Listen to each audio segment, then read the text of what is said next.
رمضان شریف میں کیا کرنا چاہیے وہ سن لیں اور پھر میں بات اپنی مکمل کرتا ہوں۔ اللہ کے رسول صلی اللہ علیہ وآلہ وسلم فرماتے ہیں رمضان شریف میں 4 چیزیں بہت اہم ہیں،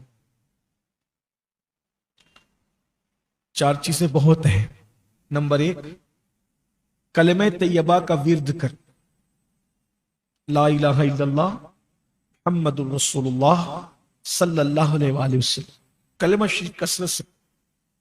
یہ بہت سارے سوچتے ہیں رمضان شریف میں کیا کریں، زیادہ کیا کریں، تو اللہ کے رسول علیہ السلام فرمائے زیادہ کلمہ پڑھو۔ نمبر 2، زیادہ کثرت سے استغفار کرو۔ نمبر 3، اللہ سے جنت مانگو اور جہنم سے اللہ کی پناہ۔ یہ 4 چیزیں کرو، یہ عمل اللہ کے رسول کا بتایا ہوا ہے۔ پھر اس کے بعد اب آپ تلاوت اور درود شریف، پھر جو بھی ذکر اذکار آپ کو کرنے ہیں آپ کریں، لیکن ان 4 کو کثرت سے کریں، کلمہ شریف، استغفار، جنت کا سوال اور جہنم سے اللہ کی پناہ۔ تو پھر اس کا پریچے اور تعارف کرایا گیا، اب میں اس کو اختصار میں سمیٹتا ہوں۔ فرمایا کہ اس کو اونگ نہیں ہے، وہ اونگنے سے پاک ہے، اس کو نیند بھی نہیں ہے، وہ نیند سے بھی، وہ سوتا نہیں ہے۔ ایک مرتبہ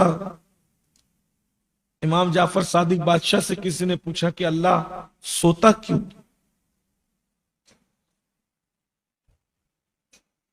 لوگ بھی عجیب عجیب سوال، اللہ سوتا کیوں نہیں؟ تو آپ نے فرمایا کہ جواب بعد میں دیں گے، پہلے ایک کام کرو، 2 پانی کی کانچ کی بوتلیں بھر کے پکڑو اور بیٹھو، جب تک میں نہ کہوں اٹھنا نہیں۔ وہ بیٹھا رہا 4 گھنٹے، 6 گھنٹے، 8 گھنٹے، 10 گھنٹے، 12 گھنٹے، 14 گھنٹے، 16 گھنٹے، پانی کی بوتل لے کے بیٹھا رہا۔ اب بیٹھے بیٹھے جب تھک گیا تو اونگ آئی، اور جیسی اونگ آئی تو بوتل ہاتھ سے چھوٹی اور پھوٹ گئی۔ کیا ہوا؟ بوتل پھوٹ گئی۔ کب پھوٹی؟ بولے اونگ آئی تب پھوٹی، نیند آئی تب۔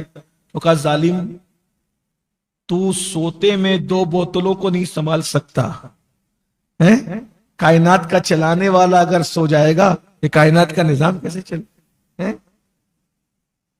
بھائی اگر چوری ہو رہی ہو تو بندہ سو رہا ہو، تو اب ایسے میں کوئی بولے بھائی یہ اس نے میری چرایا، تو نے دیکھا نہیں، میں تو سو رہا تھا، تو جو سو رہا تھا وہ چور کی چوری پر سزا دے سکتا ہے؟ نہیں دے سکتا۔ اللہ سونے سے پاک ہے، معاذ اللہ ثم معاذ اللہ۔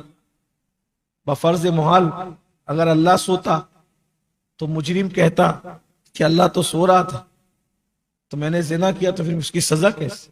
تو اللہ سونے سے پاک ہے، اس کے لیے سونا محال ہے، وہ نہیں سو سکتا، اونگنے سے پاک۔ زمانہ اس کو متاثر نہیں کرتا، وہ متاثر ہونے سے پاک، وہ زمان و مکان سے پاک ہے، وہ نیند سے پاک ہے، اونگ سے پاک، وہ پیدا ہونے سے پاک ہے، وہ مرنے سے پاک، حی و قیوم ہے، اس کو نیند نہیں ہے، وہ اونگتا بھی نہیں۔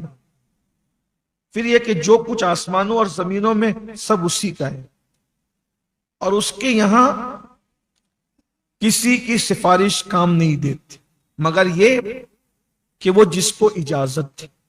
یہاں بھی لوگ ٹھوکر کھاتے ہیں، بات آ گئی پھر بھی شفاعت اور سفارش کی، تو لوگ کہتے ہیں اللہ کیا کسی کی سفارش نہیں چلے گی، لیکن وہ آدھے ہی پڑھتے ہیں اللہ باذن بھی ہے، سفارش کسی کی نہیں چلے گی، مگر کس کی چلے گی؟ اللہ جس کو اجازت دے۔ تو یہاں کافروں کا رد ہو رہا ہے کہ کافر سمجھتے تھے کہ اللہ کے یہاں یہ جو بت ہے، ہم جن کی پوجا اور عبادت کریں، یہ بت اللہ کی ہماری سفارش کریں گے، تو اللہ نے کہا یہ نہیں کریں گے، کیونکہ یہ تو میرے دشمن ہیں، سفارش جو کریں گے وہ میرے محبوب ہیں، جنہیں ہم اذن دیں گے، اجازت دیں گے۔ اور پھر فرمایا کہ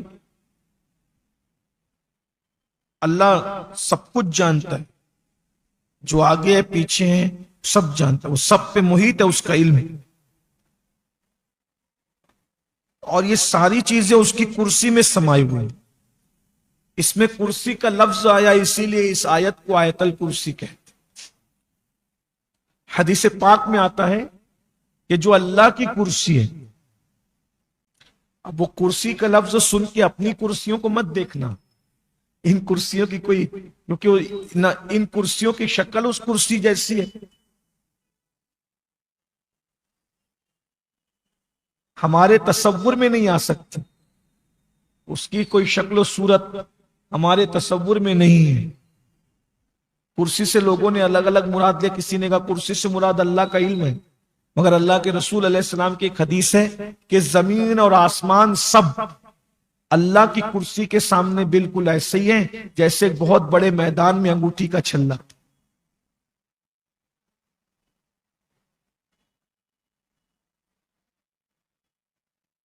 تو وہاں یہاں کرسی سے مراد کوئی بیٹھنے بیٹھنے کی چیز نہیں ہے۔